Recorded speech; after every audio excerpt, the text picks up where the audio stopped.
In the summer of 1977, while the world below was caught in the rhythm of disco, political unrest, and Cold War tensions, something extraordinary left Earth, quietly, without fanfare, into the dark. 2 spacecraft, built by human hands but destined for the unknown, were launched into space. They were called Voyager 1 and Voyager 2. They were built with purpose. They were designed to be explorers. Not explorers of continents or oceans, but explorers of the outer solar system, of worlds no human had ever seen up close. Their mission was bold, perhaps even foolish by some standards, to fly past Jupiter and Saturn, and maybe, if everything went perfectly, even reach Uranus and Neptune. But there was something different about Voyager 2. Something far more poetic. Attached to its side was a golden disc. Not just any disc, a golden record, carefully engraved with sounds, music, greetings, and knowledge meant to represent life on Earth. It contained a heartbeat. The crash of ocean waves. A mother's voice. The laughter of children. Greetings in 55 languages. A message of peace. Even the brainwaves of a young woman thinking about love. It was humanity's introduction to the cosmos, wrapped in copper and gold, launched on a spacecraft built with 1970s technology. It was a hopeful whisper into a void that had never whispered back. As Voyager 2 sailed away from the Sun, past the orbit of planets, past the reach of our satellites, it entered a part of the solar system that no human creation had ever reached. It kept moving. Year after year. Past Pluto. Beyond the heliosphere, the invisible bubble created by our Sun's magnetic field. And then, it kept going, into true interstellar space.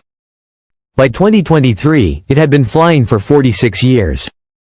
It had seen wonders, volcanoes erupting on Jupiter's moon Io, the strange sideways spin of Uranus, the winds of Neptune faster than sound. And all the while, it had stayed in touch with Earth. A weak signal, yes, but consistent. Regular. Alive. Until one day, it stopped. On July 21, 2023, a simple command was sent from Earth to Voyager 2. It was routine. Harmless. A minor adjustment to its antenna, something engineers had done thousands of times before. But something went wrong. A tiny miscalculation, a shift of just 2 degrees, was all it took. The spacecraft's high-gain antenna, its only voice back to Earth, turned ever so slightly away from home. From 12 billion miles away, a 2-degree shift might as well have been turning your back to the world. In an instant, Voyager 2 fell silent. No more data. No more signals. Just emptiness. The faint, familiar heartbeat we had listened to for decades was gone. At NASA's Jet Propulsion Laboratory in California, monitors flatlined. People stared at the silence on their screens, not with panic, but with heartbreak. This wasn't just the loss of a machine. This was the quiet fading of a voice that had been speaking for nearly half a century. A spacecraft older than the internet, older than most of the engineers now working on it. Gone in a moment. Disconnected by a whisper of error. There was no way to turn it back with a joystick. No astronauts to reach it.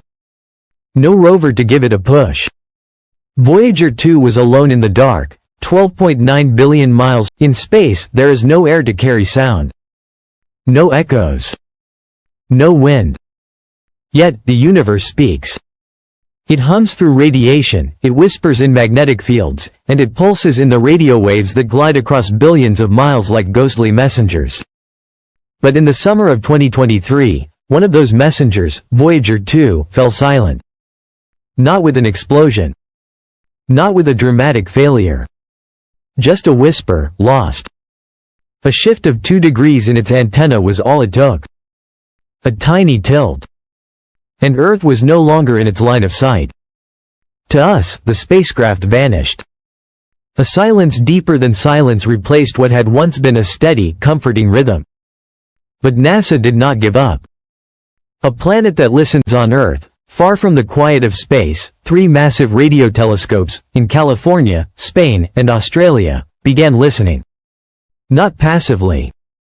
Not casually, but like people standing at the edge of a cliff, straining to hear a whisper carried on the wind.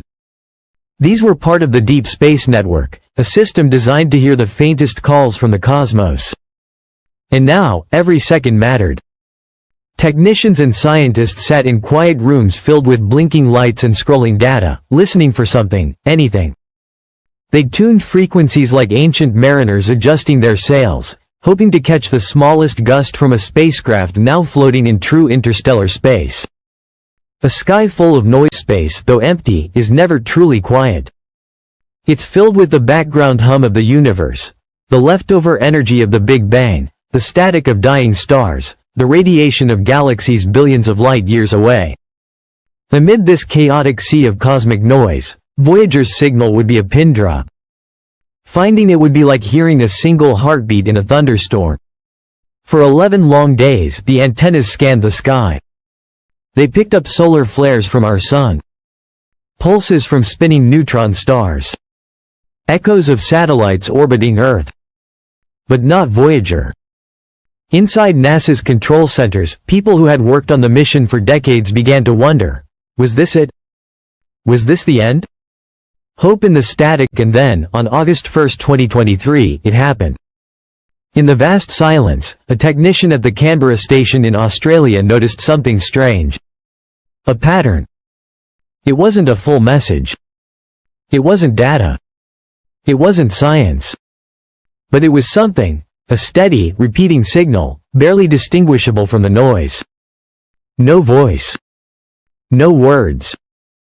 Just a rhythm. Like a slow, tired heartbeat, still beating. Still alive. Still listening. They called it exactly what it felt like, the heartbeat signal. Voyager 2 was still out there. Still trying to reach us. Why this mattered to Earth. The discovery sparked headlines around the world. BBC. NPR. Reuters. Social media platforms. Space forums. Even people who didn't know what a spacecraft really was, stopped and listened. Why? Because this wasn't just about technology. This was about connection. This was about a machine built in the 1970s, when disco ruled and phones had cords, still alive in a region of space no human had ever touched. This was about a spacecraft 12.9 billion miles away, still trying to speak. Still whispering into the dark. Still hoping someone was listening. Listening.